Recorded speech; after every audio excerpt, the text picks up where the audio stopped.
बिस्मिल्लाहिर्रहमानिर्रहीम। Professor Mohammad Murtaza Shahzad from city college of science and commerce. आज हमारा लेक्चर है इकोनॉमिक्स का बीकॉम पार्ट फर्स्ट।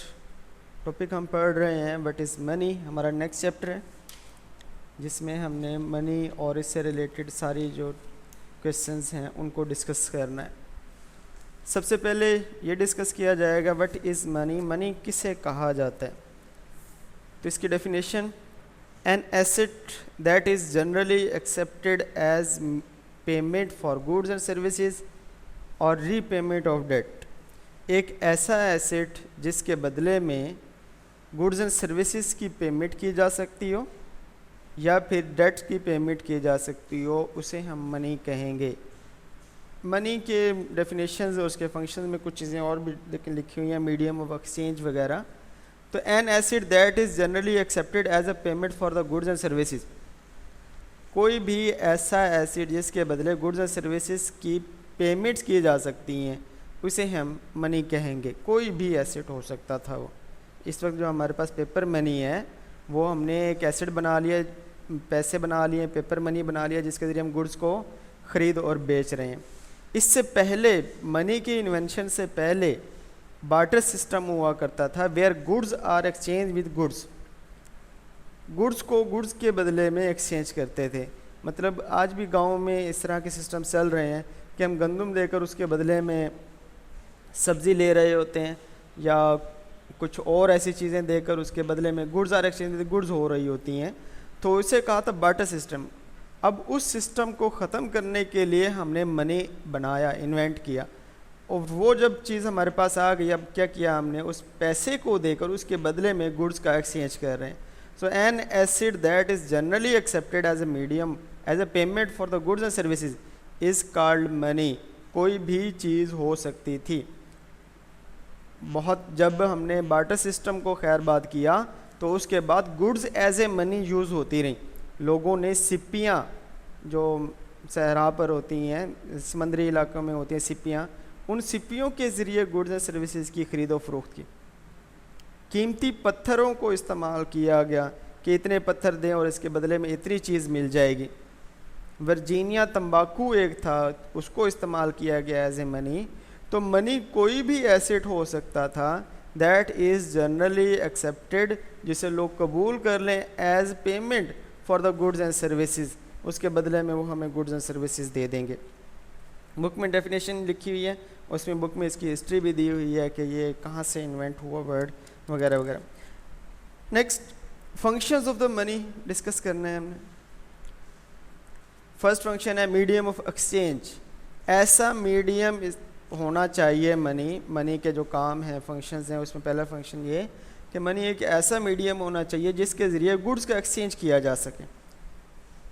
जब हमारे यहाँ बार्टर सिस्टम हुआ करता था जहाँ पर goods are exchange with goods, हम किसी को गंदम देकर उसके बदले में उससे सब्ज़ी ले रहे होते थे, ये बार्टर सिस्टम था। गुड्स एक्सचेंज हो रही हैं, गंदम उसके पास जा रही है, सब्ज़ी मेरे पास आ रही है, एक्सचेंज हो गया। लेकिन अब जब हमारे पास मनी आ चुका है तो अब हम goods are exchange with goods नहीं करेंगे। मैं अपनी गंदम को बेच कर उसके बदले में पैसे ले लूँगा, उस पैसे को सब्ज़ी वाले को देकर उससे मैं सब्ज़ी ले लूँगा। तो गंदम चली गई और सब्ज़ी आ गई, लेकिन दरमियान में एक मीडियम यूज़ हुआ है जिसे हम मनी कह रहे हैं, उसके ज़रिए मैंने वो चीज़ें ख़रीदी हैं। अब सब्ज़ी वाले ने भी अगर गंदम लेनी थी तो उसने क्या किया, अपनी सब्ज़ी को बेचा और उसके बदले में मनी ले लिया। अब उस मनी को किसी भी गंदम वाले को देकर उससे गंदम ले लेगा। तो हुआ वही बार्टर सिस्टम ही है, एक्सचेंज ऑफ द गुड्स हुआ है, लेकिन दरमियान में एक हमने मीडियम यूज़ किया है जिसे हम मनी कह रहे हैं। तो फंक्शन पहला मनी का क्या है, is the medium of exchange. इसके ज़रिए चीज़ों का लेन देन होना चाहिए। अगर आप इसकी डिटेल पढ़ेंगे इस हेडिंग के नीचे तो उसमें कुछ बार्टर सिस्टम की डिफ़िकल्टीज़ लिखी हुई थी कि लैक ऑफ द कोइंसिडेंस और सर्टन वर्ड्स है और उसकी वैल्यू जो है डिसाइड नहीं हो सकती थी, सारे यूनिट एक जैसे नहीं हो सकते थे। तो मुख्तलिफ़ किस्म के प्रॉब्लम्स थे। उन बार्टर सिस्टम्स के प्रॉब्लम्स को ख़त्म करने के लिए हमने मनी बनाया और मनी ने जो है वो मीडियम एक्सचेंज का काम करना शुरू कर दिया।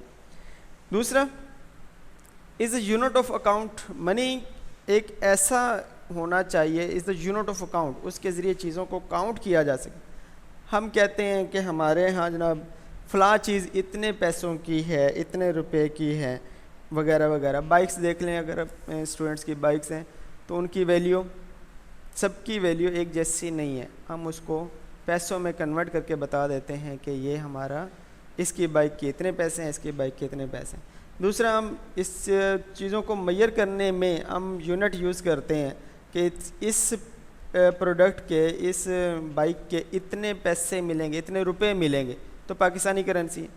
अगर हम उसको सऊदी करेंसी में कन्वर्ट करना चाहें तो इतने रियाल मिलेंगे, वो यूनिट उनका हो गया। इसको डॉलर में कन्वर्ट करना चाहेंगे तो इतने डॉलर्स मिलेंगे, ये यूनिट हो गया।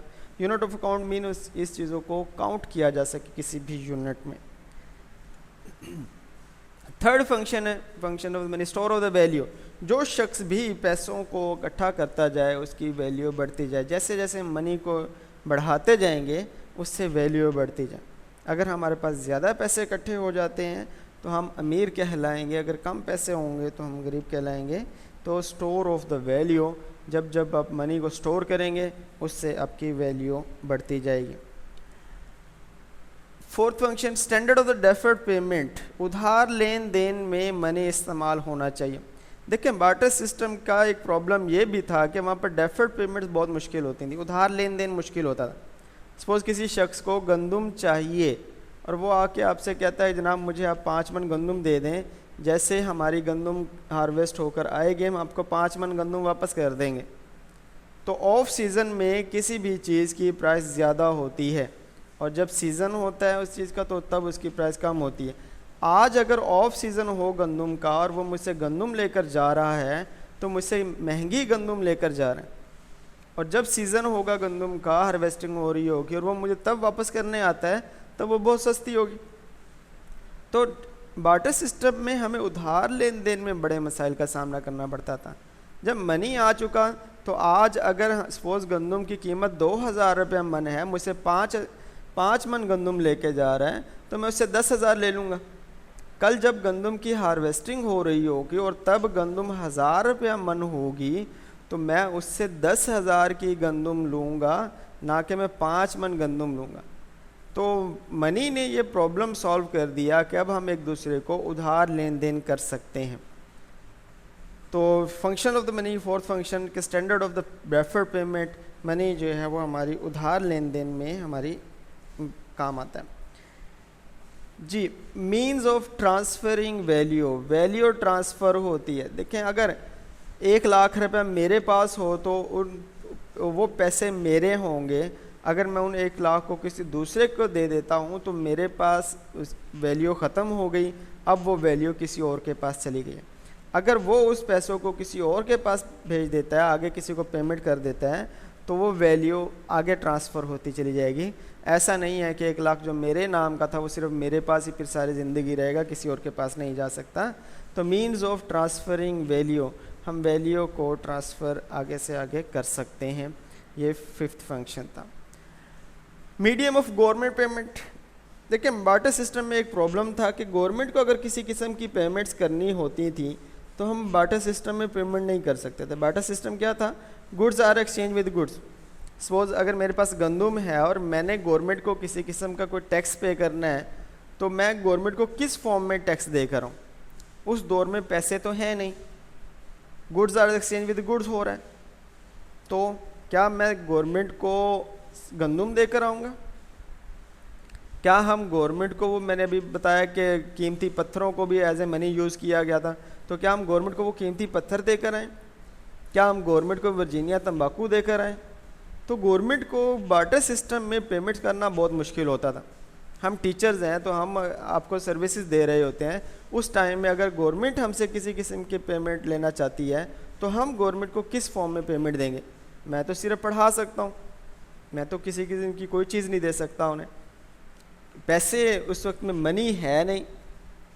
अगर पैसे आ जाते हैं तो मैं कहीं ट्यूशन पढ़ाकर वहाँ से पैसे लूँगा, वो पैसे मैं गवर्नमेंट को दे दूँगा और गवर्नमेंट की पेमेंट्स हो जाएंगी। तो मनी ने हमारे लिए ये एक और आसानी कर दी कि मीडियम ऑफ गवर्नमेंट पेमेंट्स जो है वो इससे होना शुरू हो गई हैं। ये अब हम टैक्सेस पे कर रहे हैं, बिजली के बिल पे कर रहे हैं, कोई और पेमेंट कर रहे हैं, तो वो सारी के सारी मनी की वजह से पॉसिबल हो गई हैं।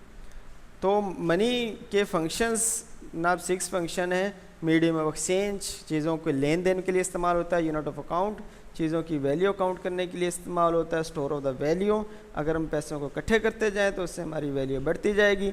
स्टैंडर्ड ऑफ डेफर्ड पेमेंट, उधार लेन देन में मनी इस्तेमाल होता है। Mean of transferring value, value एक से दूसरे शख्स की तरफ ट्रांसफ़र करने में इस्तेमाल हो रही है। और medium of the government payment, money जो है वो as a medium of government payment जो है वो यूज़ हो रहा है।